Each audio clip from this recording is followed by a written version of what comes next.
Hey everybody, welcome back. It's your three amigos, GP, Nick, Jeff, DI, and Bags, back with you for another little TA session, TA report. Really, we're going to keep it really short and sweet with y'all this week. GP just says YOLO QQQ weekly calls, leverage to the tits. Send it. Send it. We'll 100%. This is like a mortgage to the house moment, right? Full send. That's the end of the video. So have a great week. We hope you trade well, buy those calls, and we're out. Well, I think we have a little bit more than that. No, GP's not saying go all in on QQQ calls for this week. I am not a financial advisor. This is not financial advice. This is all entertainment and education. So anyway, we were talking about the Qs before we started the video up here. So GP, go for it. I think what your point is on what you foresee happening and what you've seen in the past could play out. Sure, this one's going to be interesting. Let me see. Hold on. I'm just going to share my screen here. While GP's pulling up his screen, we'd like to remind you that the TA report is brought to you by the money printer that goes brrrr. Anyway, and I think the money printer, according to GP, is about to get squelched maybe a little bit. But what do rates have to do with that? So that's I like looking back at history because it's important. It's hard to see where you're going when you don't know where we started, right? So a lot of FinTwit is really talking about how rates are bad for tech. And I'm like, I want to see the historical value of the rates being bad for tech. Maybe eventually that's something that happens. So what you're looking at here is a chart of the Nasdaq Composite. Why do I choose the Nasdaq Composite? It's got a longer history. It included companies that are no longer around right now, that were part of the tech bubble in 2000, in 98, 99, 2000. The Qs, they're a newer product, they're an ETF, the weightings change, all that stuff.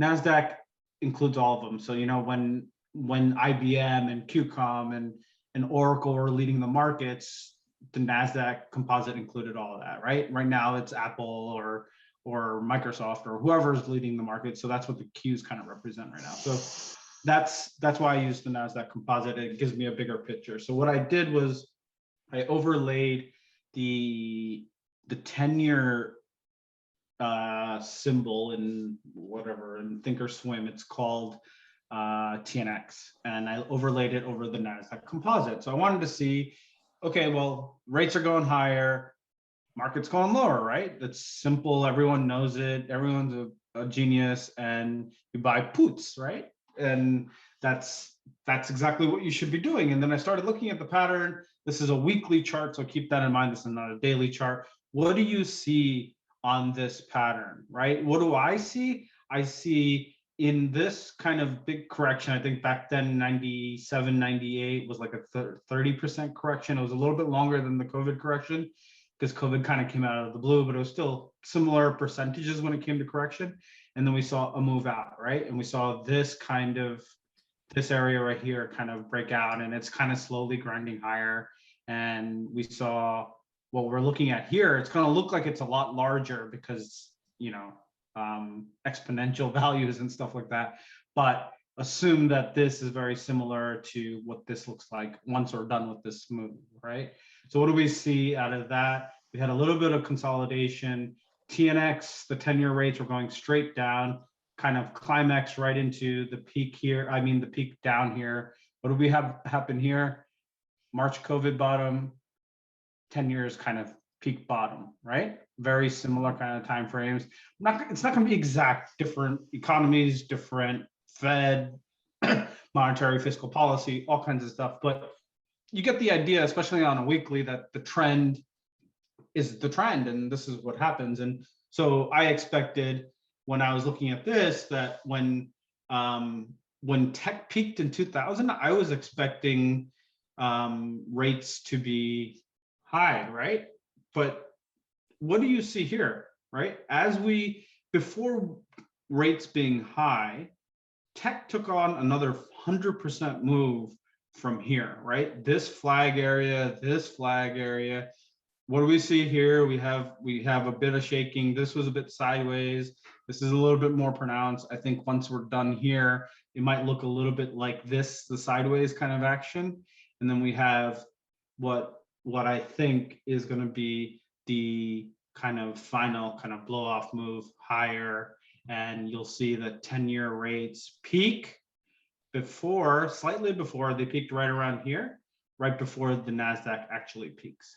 So what you're looking at here is that everyone thinks that rates are going to be bad for tech. We already got re-rated here, and now that the economy is stepping up, tech, you can talk about tech and growth and all that other stuff, but if you look at some of the tech companies like Apple, like Microsoft, they're intertwined in our world. It's not like people will stop buying iPhones. They're gonna need iPhones. They're not gonna stop buying cloud services. They're gonna need cloud services. They're gonna do less other things, but these discretionary items aren't discretionary. But this is all macroeconomics, so I'm not gonna talk about that more here. But what you're seeing here is, look at that. TNX breaks out, goes out really high here. And what happens here? The Nasdaq goes with it. So my thought process still is, and let me say this again, price action has to represent it. Otherwise, this theory is busted. So don't be like YOLO calls and do all this stuff. I know we joke about it here, but manage your money in a way that is right to you. Manage your trades in a way that's right to you. I always want history on my side, and history suggests that the terrible narrative that rates are bad for you doesn't actually hold true. And so far, the theory doesn't. When it starts to peak out here is when you're going to see potentially a climax. So that's what I'll be watching over the next. This was a 5-month period where it went bananas. Literally, the Nasdaq doubled in 5 months. Right. So GP, that peak on rate hikes that you got ticked there, that was a few weeks or a month before the composite peaked out. Like if you draw a straight line down, right? That's a like straight line down. Before.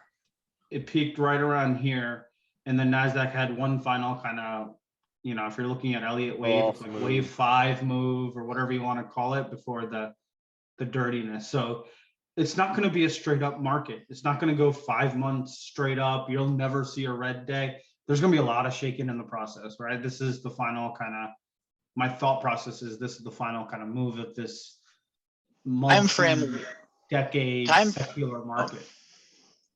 Go ahead, sorry, Nick. Time frame wise, where do you think we're at though? So like, yeah, time frame wise, where do you think we're at, or where do you think that topping out process is going to come? Do you think in like March 2023? I'm thinking, I was originally thinking by like second half, third quarter of this year. Okay. Like you got like, so if you're if we're in this cycle here where we're kind of just shaking before the final bake out, right? Yeah. This was a 5-month move. So let's say this is the shakeout. Okay. Right? So if this is the shakeout from here and we're in February, where does that land us? It lands us in the same time frame as when Google splits in July. Right? Oddly enough, a weird marker, I get it, but they're doing a 20-to-1 split, and they gave the markets 6 months to prepare for it. If Google was on your trading list, I'd definitely be cautious of trading it moving forward, because they're going to frustrate the hell out of you over the next 6 months. While it's not going to be like Apple, it's not going to be like Tesla. My opinion, personally, when you give the market 6 months to prepare for an event, they will make sure it's max pain for you. So just looking at your comparison of the 10-year there. Yeah. And I know you've got this pulled up in a different program, so it's going to be hard to measure. approximately what was the time frame of that first move compared to where we're in now? Is it similar? They look like this version of the 10-year, right? The setup looks a little bit greater in scale and time than the previous one. I think the scale looks bigger because of the candles that have yet to come, right? If we are talking about a double from here, you're talking about Nasdaq 25,000, and this all gets compressed, right? If this is the same kind of conversation, I'm not saying it is, I'm saying it's something to watch for.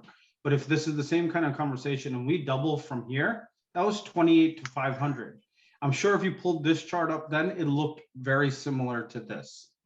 Yeah, no, I guess what I'm asking is not necessarily what the anticipated or expected upside move of the composite is, but just time frame for the pattern to play out at the beginning compared to what we're in now, just on the 10-year. So I'm terrible at timing. I think so that looks like, I mean, if I'm thinking here, by the end of this end of second half this year, I don't know, it could be October, it could be September, October.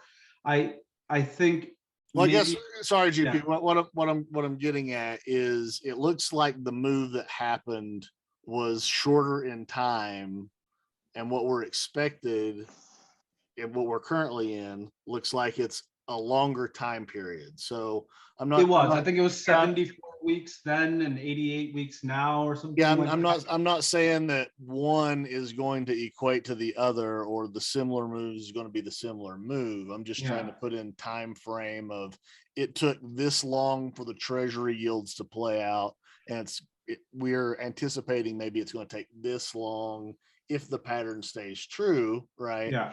That the treasury could play out similarly, not necessarily trying to measure moves or anything.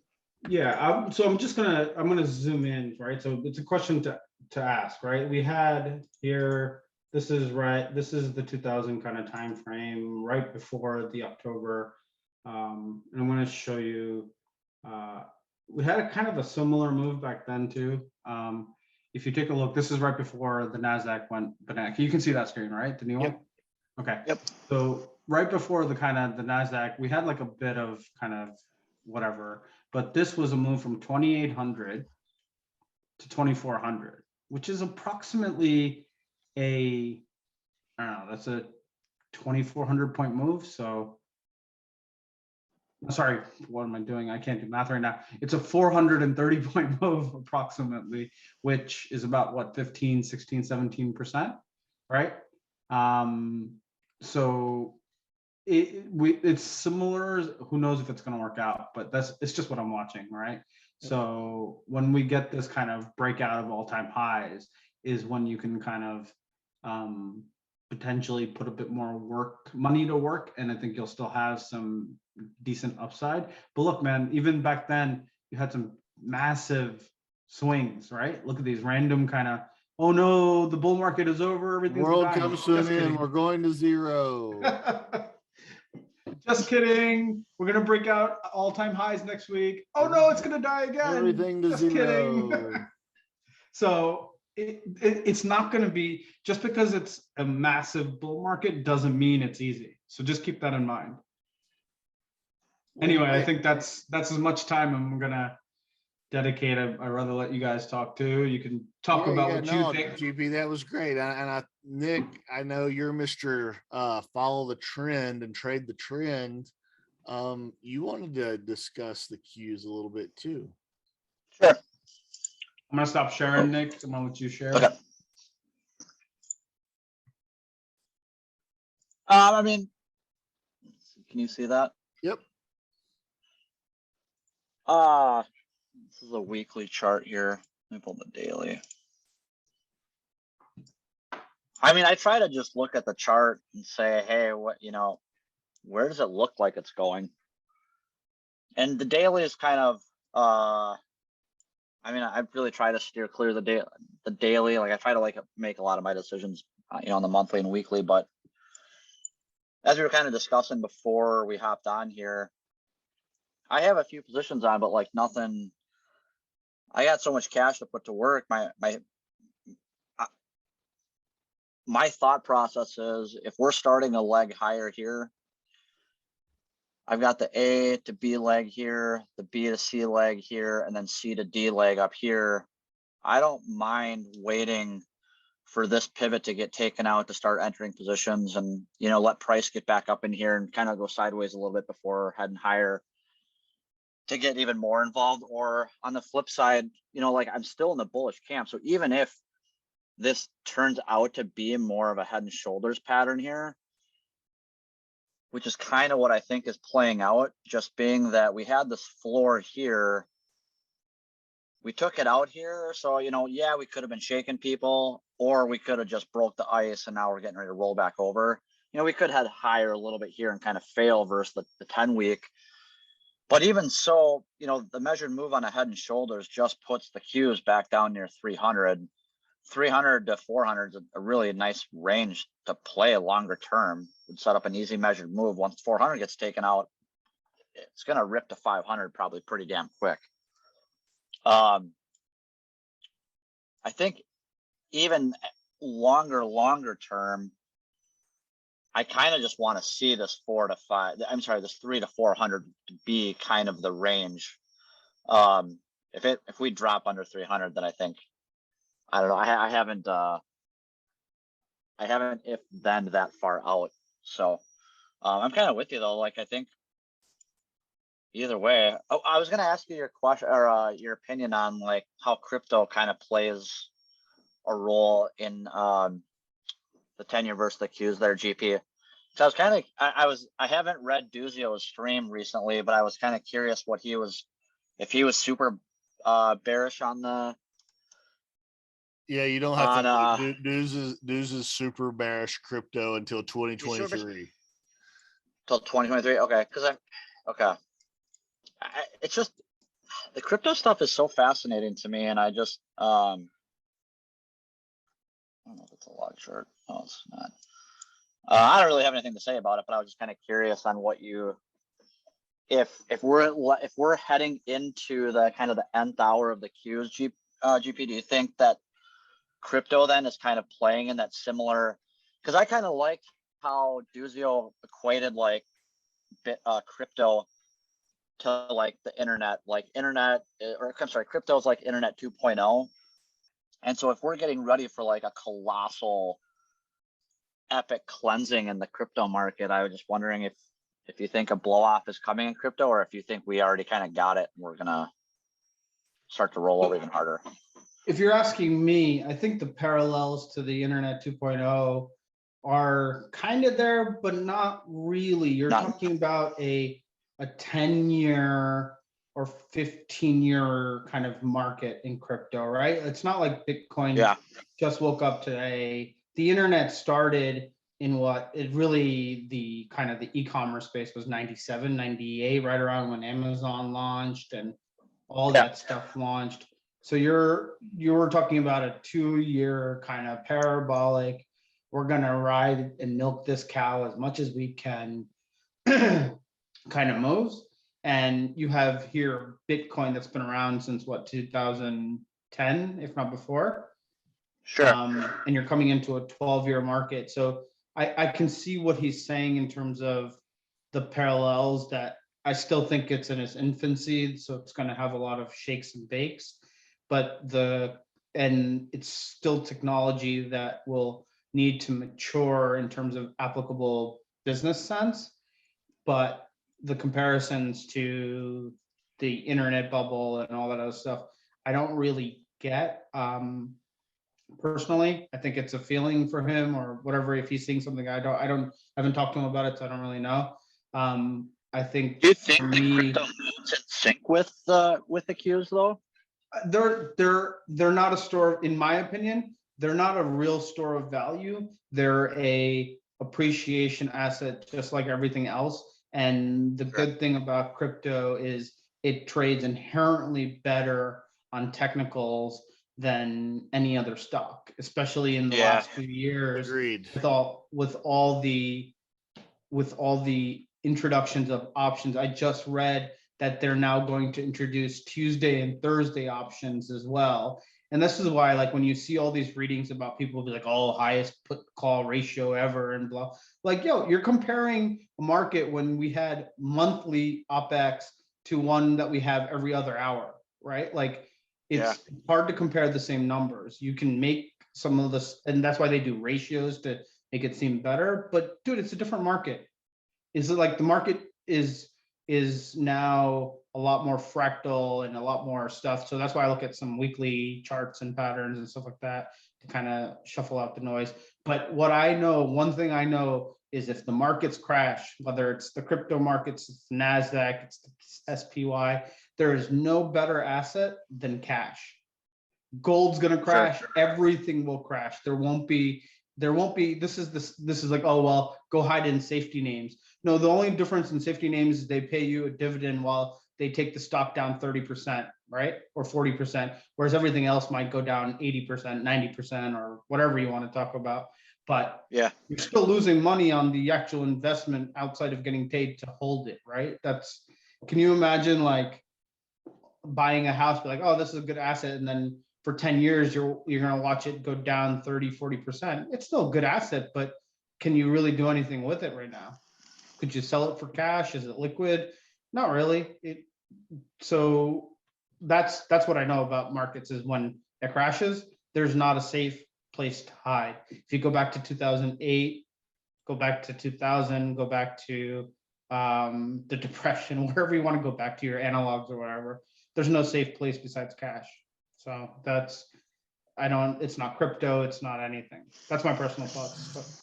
So I pulled up, Bitcoin, SPY, and the QQQ since, the start of 2021. And it's not exactly, I mean, on a percent basis, it's not a great scale.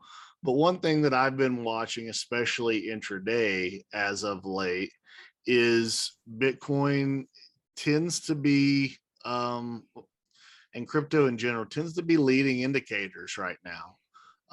We can see right here, it was a trailing indicator. Let me clear all that off. It was a trailing indicator, right? So if we look back to this fall off in June that happened, Bitcoin came to, it bottomed last as opposed to bottomed first.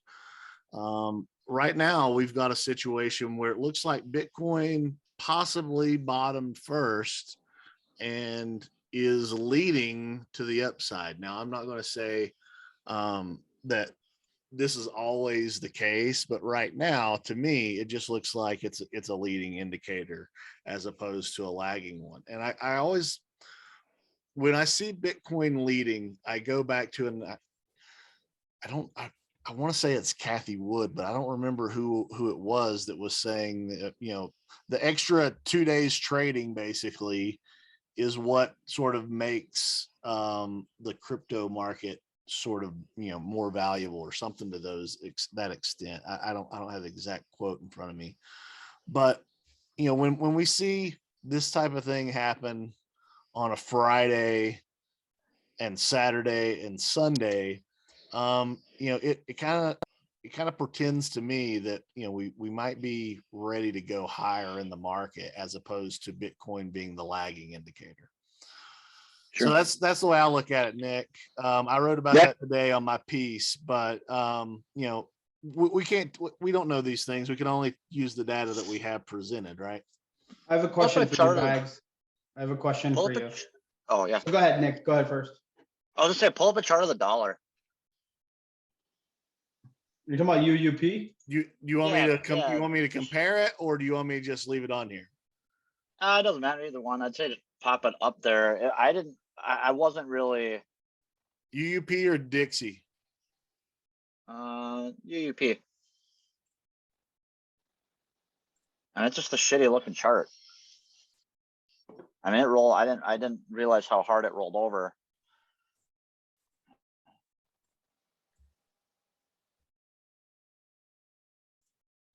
Yeah, it's the same basically. What was your question? Yeah, so I heard you on the leading indicator, and it's the 2 days kind of made the difference, right? But like when I think it was the Friday of OPEX, right? The market's closed pretty much at the lows of the day. And my general observation is the market's closed at the low of the day. Crypto's about to die over the weekend. And it literally, I think a few hours later, died was over Saturday early morning. Bitcoin just took a big dump, right? It went from 4,200, and then you saw it now start leading, right? So it's interesting how that changes in a heartbeat for. Yeah, I'm not saying, and I don't know if this is where you're going with it, GP. I'm not saying crypto is always or will always be the leader. I think it's showing that it's leading right now, and part of that that it's risk on, in my opinion, right? It's a more speculative investment in many people's eyes. And when money starts flowing that way, then we see the market take more of that behavior. You know, if I'm going to put this back up here, right? Like it was a lagging indicator. The market already bottomed right here, right? Like the market bottomed right there, like 3 sessions before Bitcoin did. So it's not always going to be a leading indicator, but it definitely seems to be that right now.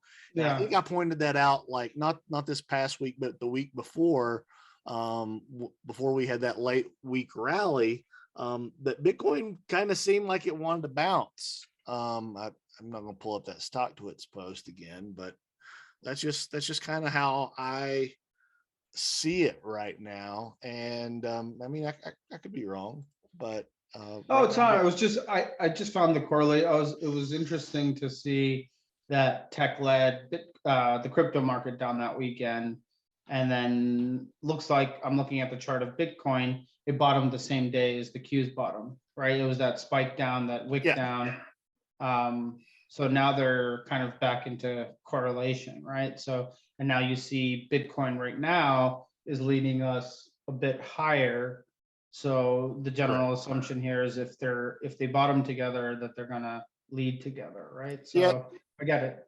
Yeah, and you know, when I say Bitcoin led us up and led us down, I want to go back to my chart that I had a minute ago, but I'll just leave it. You know, if we just take 2000, right? I mean, what a run that was. Yeah, we came down, but still, you know, almost to a T, except for the bottoming process back here. Bitcoin led us up, and this past run right here, Bitcoin has led us down. So maybe it's time that it's going to lead back up. But you know, we could see small caps jump in there, right? We could see the S&P. We could there could be any number of different things that could all of a sudden be the tail to lead us up. I just think right now Bitcoin and crypto as a whole seems to be very emblematic of those statements. And speaking of Bitcoin, Nick, you know, when you jumped off the other day, GP, Nick and I were going over the Bitcoin chart, and you know, I'm a huge stickler on the 21 weekly. That's still up here about 47, and that's kind of the bottom area of where I kind of plotted some chop zone, some resistance of the prior all-time high area. So before I get too excited and say, you know, we're back, baby, I want to see that 47,000 broken. It looks good right now, and you know, if you're a nimble trader, you know, I'm not telling you what to do, but I think you could probably trade this area successfully. I don't trade Bitcoin anymore. I just hodl it. But I think it looks good, but you know, it has a lot to prove.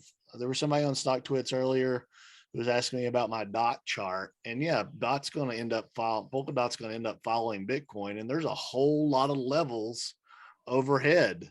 I can put fib retracements or whatever else on here, but just price action, right? GP, like there's still a lot for it to overcome. I mean, right, here's a level, here's a level, and we're finally above, you know, we get to that third area, we're finally above those moving averages, but there's still plenty. I mean, you're even going to get to a point where all-time highs are a level again, right, that you're going to have to break through. So I just, what I hate seeing is, you know, people get mad at the asset class or cryptocurrency in general because they bought near the top and they're not necessarily ready for the wild ride and the volatility swings that you get. So you kind of gotta, you know, you kind of gotta take it for what it is. And people are really wieners like that. They gotta take a. I feel like to really be successful at this, like, dude, you gotta have the mindset of like of the whales that are like these. I don't know. I don't even know where I was going with that. I was just like, I see people whining about it too, and I'm just like, dude, do you think the big money was buying right there? Well, no. It's so why an emotional right thing, there? Right? Like you know, you get money and you invest in something and it's done nothing for months but go up, right? And then all of a sudden it shits and you're freaking out. And yeah, it would suck to be buying up here at $67,000 and shit, we're at 41.6 right now. That would be a house of pain. And it can become an emotional reaction to just, you know, I love the rage meme of the guy who hits the execute order, right, and then all of a sudden it completely goes against him and he's melting down. It does get that emotional, but I think the one thing that, you know, all three of us try to do is find rational reasons why we buy and sell, as opposed to, well, I'm just buying because it's going up. Yeah, for sure. My struggle with the whole kind of not crypto market, but like the fintech market, is that the consistent irresponsible behavior of these guys who have, you know, hundreds of thousands of followers, right? Like when Bitcoin was at 64,000 or whatever it was at, they're like, oh, you know, it's the best asset class. You should laser eyes, all this nonsense of feeding the troll behavior and all that other stuff that's going on, and kind of silent when it's hitting 31, 32,000, right? Like, yep. Oh, well, you should have known it's volatile. It's like, what? Right? Like, you can't, to me, it's irresponsible, right? Like you go both sides of the conversation is like, hey, I'm telling you that I think this is where the market is going, but the price actions has to represent that, right? So these guys, to me, in my opinion, they don't do it. And I think it's irresponsible for the people who don't do the research. And there's a ton of people who don't do research. They buy investments because they think it's, you know, they've talked about this a long time. Buy companies or companies of products that you own. Buy Apple because Apple iPhones everyone loves, right? So they don't go out and say, hey, do this or do that, right? Like, you know, my dad's a great example. So I've been teaching him over the last, you know, however many years, but he's a very kind of typical investor. People don't understand that market caps matter, right? Like, oh, Tesla split its stock, it's going to go bananas, right? And I can get more and people are going to get involved, but ultimately it split its stock and I think it was $1 trillion valuation. It's like, why don't you wait to see how it plays out after it splits the stock, right? And then see what's going to go on, because they're only going to earn $100 billion this year and they're already at a trillion plus valuation. Why don't you just take a step back? Where were you the last 300%, right? Like, what are you doing in the process? So when I think, so my dad owns Tesla from a much lower price, and when it got the dip, he was like, buy, and I'm like, it's going to come down more and all that stuff. So what I've realized is there's a lot of people who don't understand that just because the share price is low, it's not necessarily a low market cap. I think great examples. For sure. Yeah, right. So great examples is for me on both sides of the coin is like, hey, look at Twitter. Everyone thinks Twitter is cheap. It should be going, but the market cap's pretty large for a company that's growing incrementally. They're a solid company, but the market cap's pretty large. Palantir was another one, and then you have like share floats and stuff. There's so much that goes into these excuse me, into these kind of movements and stuff like that, that it's not just one piece of the pie that you need to do, and not everyone's willing to learn it or care to learn it.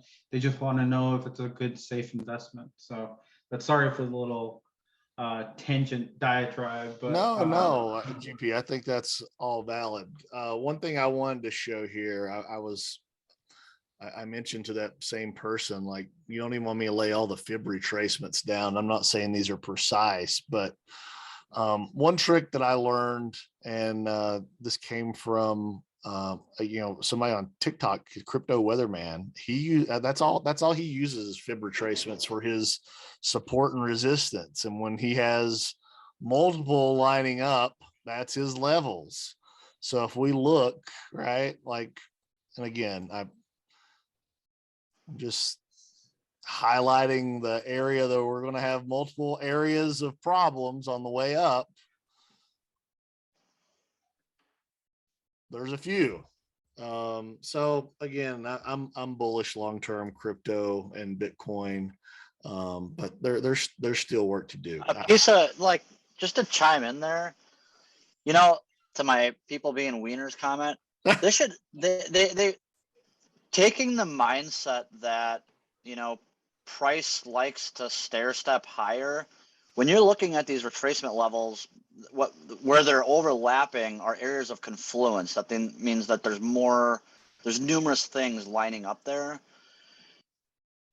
You really ought to just be paying attention to volume and watching how whether or not the volume's coming in as it pushes into those areas of confluence, and then if it holds the previous high.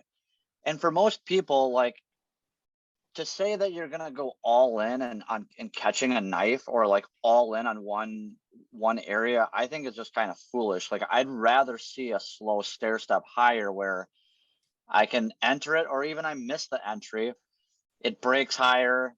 I suppose I just realized that you guys can't see my mouse.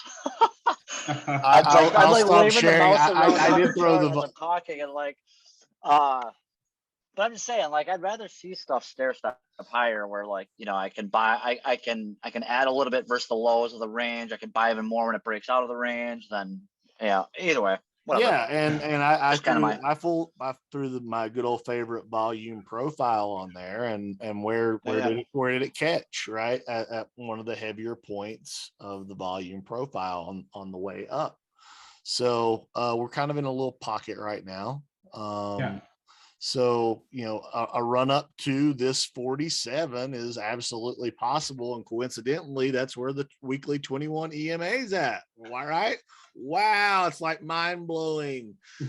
Areas of confluence. Speaking of, how GP was, saying earlier, right, that, it's very technicals based, and you can, as we said in our very first TA report that we put together, there's a lot of different ways you can get there. It's more of an art than a science, right? It's subjective, but usually when you have more than one way sort of confirming a thesis, that's usually a pretty decent thesis to have. Yep. So and I'm going to stop sharing now. I'm going to share a couple of things, and I'm going to talk, if that's okay. I'm going to go for it. So I think there's a lot of times I've gone into kind of, Twitter battles and stuff like that over the years to say that technical analysis is all hoopla, right? I think what people miss with technical analysis is it is a representation of human psychology. And forget price action, it's human psychology. So if you're looking at a chart, right, look at it from a perspective of where psychology starts to come into play, right? You have this, as Nick, you just said, confluence of multiple things, right? That's essentially, there's a bunch of people who are like, I think this is a good area to buy, so I'm going to support it, right? And they're going to come in and they're going to buy, or I think this is a good area to sell, so I'm going to come in and sell it. So I think when you're looking at TA, people look at like trend lines and small, like, oh, but it broke 138.99 and it tagged 138.78. It must be broken. And you're like, no, you need to step back from your thinking that everything is in absolutes, but in more so that it broke because there was a few more people who came in to sell it, but ultimately 20 cents lower, it found support, or 30 cents lower, or $3 lower, whatever the amount is, but it's areas, it's not exact points, right? That's one thing I think people need to add to the way they look at their TA, is that it represents the average Joe and what they're doing. So that's what's going on. And the average Joe could be an algorithm, could be anything, but it doesn't matter. It's not manipulated in the way you think it's manipulated, but it's just price discovery in a really kind of a bit more abstract way, but it's not that abstract, right? Like, I know it's kind of confusing what I'm saying, but I think that's the way I look at things constantly when I apply my thoughts and learning and stuff. Like, you'll see it in my charts when I write out my notes, is like, this is important, right? Like, if I think the thread I shared earlier today, I'm like, well, the market's bearish. This is 2020, right? We're down 36%, but we're now holding key levels. Like, what's going on, right? Like, to me, in a bearish level, key levels is when you liquidate, you don't hold, right? So that's the stuff that you kind of look for and stuff like that. So I'm going to share, since we were talking about Bitcoin, and I don't really talk about crypto that much because I don't know that much. I don't trade it. It's a market I do follow, but I don't trade it outright. So I'm just going to share my screen here. This is crypto. Can you see it? It's on trading, right? So this is that level. This is the peak from 2021, that 42,000 that you're talking about, the multiple confluences, and we're butting up right against it. So you see at a few different points here, there's support. So if or when we do break this, if we reject it, we're coming down lower. We'll probably break this zone here. But if we take this out, and if you're looking at kind of patterns, you had a cup and handle kind of breakout up here, and then a cup and handle on the reverse break down here. But what you'll notice is it didn't break down further. It held base support, right? This is when everyone came in and said, I'm good buying here. I like buying it here. I think it's a good asset, right? So what do? We saw it come back, break down the inverse cup and handle to the downside, but there was no follow through. Follow through is if it breaks this zone, to me, right? And I that's the way I look at it. Yeah, that's like the level that's the 2018 all-time highs. Yeah, exactly. So this is when you start seeing this break, that's when, like, yeah, crypto's going further down, right? You have all these people who've jumped in over many years at this level are not able to support it. It's going much lower.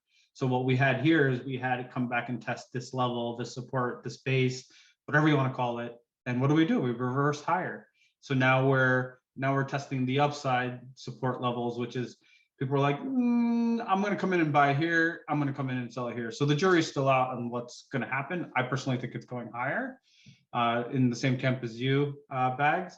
Yeah, but you got to watch it, right? You got to watch this actually break. If you have a nasty, you got to watch. Yeah, exactly. Watch. So that's crypto. There's my little kind of my way of looking at technical analysis. It's a representation of social behavior, right? Not just price action, but social behavior. So that's the way I look at things. And I know people are gonna be like, right now it's popped through both the daily 9 and 21. Yeah, it's running up into the 50, which is around 42.6 or so.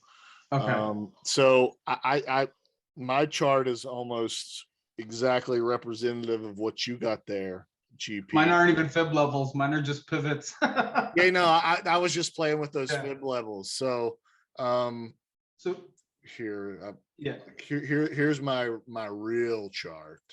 Are you sharing now? Yeah. Okay. So here's the real Bitcoin chart, not just me playing around. But yeah, I mean, that 4267 level is, I think yours is probably right at 42. So yeah, Really set. It's pretty precise on, once you get above, like you've still got levels above. Once you fall below, you can fall below pretty quickly. And I think what you were saying, GP, is pretty spot on. The fact that this was a washout low right here that had no follow through currently, right? Currently, Yeah. it's had no follow through. But with the RSI breaking out, with it's still poised, this can easily turn into one of my favorite guys, the smiley face, or inverted head and shoulders. It could absolutely play out that way, and I wouldn't be surprised in the least if it did one of those numbers and just bounced off that 4,500 level until it got its footing to bust through higher. From false moves come fast moves. Absolutely. Why is that statement so relevant? Is because basically it tested support and said, I'm good, I'm going back up. And then people start flooding the markets and say, well, that was really kind of powerful. It held the level that it's held for years and it didn't want to go any lower. So what do you have now? You have the chases on. So the fast, and then people who did get stopped out are like, crap, it is going to go higher. Let me jump back in, right? So that's why you have these fast exponential moves after false breakdowns. So that's where that, to me, that's where that statement comes from. I mean, believe me, I would love to buy some cheaper Polkadot. I just don't think I'm going to get the opportunity to. Yeah. But I'm not in a hurry to chase right now, right? Well, I think part of the thing that, Nick, you're big on is like, you want to see that trend develop. If we're going to go higher, then I can wait to confirm that we're going higher before I throw some more money that way, right? Yeah. Yeah, and Nick's spot on with that, right? I think we're all the same. I think we try to forecast where we think is going, but you need to have the trend be on your side to take trades with it. It's not like, oh, cool, I know we joked about it, but oh, cool, it held the support. Let me just YOLO a bunch of freaking money at it and see what happens. No, you're still waiting for the patterns to develop. You're still waiting for levels to clear. It's not like blind rage, raging YOLO calls, zero delta out. You got to still see how the market plays out. Yeah, I would have loved to pick the bottom right at 33, right, and then be up 27% right now. Like that's who doesn't want to do that. But in this moment right here, there was a lot of, oh shit, this might actually go down and hit this 30 level, right? 33 is not too far away from 30. So you just don't know. And the old axiom, you don't want to catch a falling knife. Well, there are some pretty good knife catchers out there, but there's a lot of people who get their hands and fingers chopped off too. Yep. And I think Bitcoin's listening to our podcast, because as we're talking, it almost broke out. It tried to pump a little bit there. I saw. Hey, we've talked more crypto this time than we've ever talked before, which was great. The one thing I was bringing to the discussion today was Disney, and GP, you and I briefly chatted about this earlier. But just looking at Disney, earnings this week, I wrote in my email today that I think over the long term I'm comfortable holding Disney, and if I look from what it did pre-pandemic, and when I'm saying pre-pandemic, it is basically everything from this spot back to 2013, we found a nice little base that it had. If I scroll back, see we had an area where it was resistance, and then it became support for the better part of 8-9 years here. until the COVID drop. And you guys know how I feel about, moves like that. While price does have a history, GP, I can hear you saying it in my head. I kind of exclude the extremity of some moves. So I'm going to be looking to fish. If I, take that base all the way out to 120, I mean, we're still, what is that? Roughly 21% off the pre-COVID highs. I think I could live with taking a shot at Disney around that area. That's just me. And I know that, it hasn't been the easiest stock to own, because it has chopped a lot of people the hell up, myself included. But, for a long, multi-year hold, if this support can hold the area again, I kind of like it. And similar to the Boeing trade that I was in previously, right? If it doesn't hold, I'm going to know pretty quickly. This is not going to take months to play out whether 120 is going to hold or not. I'll probably know in a matter of sessions, if not a week or two, whether this trade is going to go my way. So I think the stop out for me will be pretty clear. If it gets down into the 1-teens, it's likely not going to hold unless it sees some follow through back to the upside pretty quickly. So that's what I'm looking at for the week ahead for myself. Do we still have a few minutes on this? Yeah. Okay. So one more chart I wanted to share, kind of bringing full circle where we started. We started this kind of podcast, right? It was Netflix. Right. So I was looking at Netflix this weekend. I was looking at it all week, but ultimately, Netflix is my bull market indicator, has been for a really long time. What Netflix does is what the rest of the market does. Netflix broke down, market followed right along with it, right? Like, you can talk about other technicals, but let's be real. Netflix died, everything died. It's kind of what happened. And then Facebook kind of did it the same, but then we saw no follow through on that because Amazon did it the other way. But so I went back and looked at where Netflix now kind of stands. And so that's where I wanted to leave it, kind of bringing the last 3 or 4 weeks full circle. Is we saw Netflix after many, many months, many years, break down after earnings. It broke the box that it had held for a really long time. It did not even hold the 2018 highs. It broke through. It was just complete disaster, right? Like, it had already moved down 200 points and then dropped another 150 points. It was maniacal. But what happened after that? What we didn't see was the follow through. And why is that? Because we've seen it already. It's already come out. The news already broke. Ackman bought $1.25 billion dollars worth of Netflix. So even he was like, this is stupid. Then you come out and hear Reed Hastings for the first time in a 20 million. Yeah. Not that 20 million is a lot for him, but it's still 20 million at the end of the day. That's junk. But what is that? 10 years since he bought shares on the open market, right? It's telling you that that the downside was now limited. And what do we see happen after that, right? It was a Morningstar reversal doji is what I pinned it as, but to see the reversal, you need to see the follow through. So what did we see on the following week? We went back and pushed higher, right? Like, the bullish theme was really hard initially, and it went back and tested all the way almost to the penny. I think it was a couple pennies to the bottom of the box break, and it could not hold, right? There's just a lot of serious technical damage that it's going to take some time to repair itself. This is what Nick is talking about, is it's got to have a trend, right? So it's going to take some time to build that trend. It's not going to happen overnight. But what I can tell you is, most likely, unless there's an apocalyptic kind of moment, we are not going to test the lows here, right? This is now, it had its doji, it had a reversal candle, it closed above it, and it closed above the earnings close. It tested it on Friday and then closed above it. So fuck now, your puts. Fuck your puts. So what you're looking at now is what will the price action look like over the next few months? Here, my general assumption is any pullback is a buy.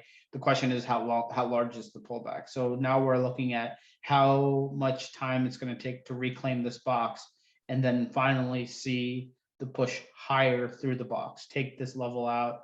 And I think this is one of the best cases I can give you. We need to see follow through, but this is one of the best cases I can give you of from a false move potentially could come a massive fast move. And you could be looking at, Netflix 1,000 before a few months pass. We're going to need to see the price action, but that's kind of where I'm looking at, because this is what started the kind of the collapse, so to speak, on the mega cap. So I wanted to bring that full circle. I would say that was the more of the crescendo of the collapse. I mean, we've been falling right for, since December a little bit, but no, a point well taken. And, speaking of, I think futures, they're open now and they're flattish. I think they're waiting to see what Bitcoin's going to do. I thought we were supposed, based on that close on Friday, we were supposed to gap down to oblivion. Yeah, that's what I heard too. I guess somebody got on the phone with the crypto whales and said, guys, we need you to keep prices up. So the crypto whales are doing us a solid right now, I guess, by not letting the market go to zero overnight in the futures. And I think we talked about this last week, right? Is how much we really look into like the futures moves. I basically look at the futures an hour before the market opens to kind of see where we're headed, not where we're at when they open up on Sunday night. I just think it's ridiculous. But anyway, hey guys, we made it through another one. The three amigos, we did it.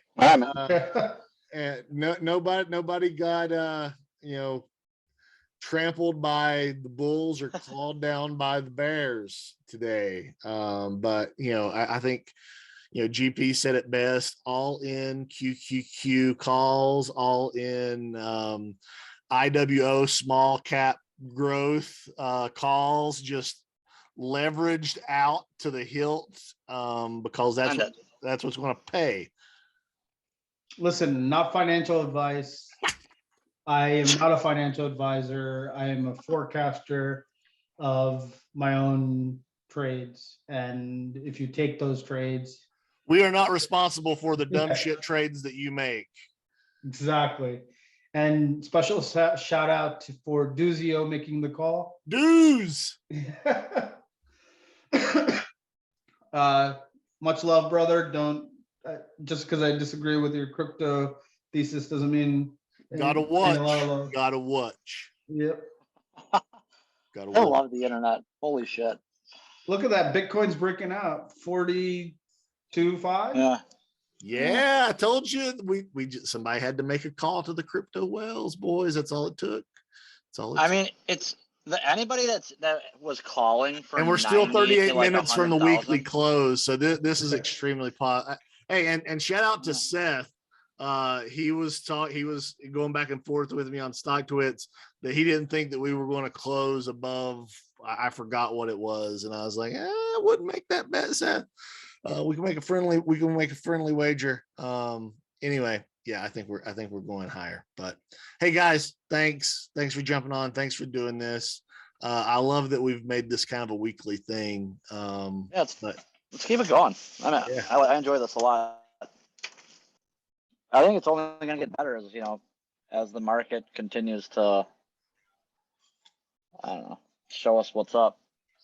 Well, if we're all learning every day, then we're only getting better, right, Nick? Like you just got self-improvement, baby. There you go, man.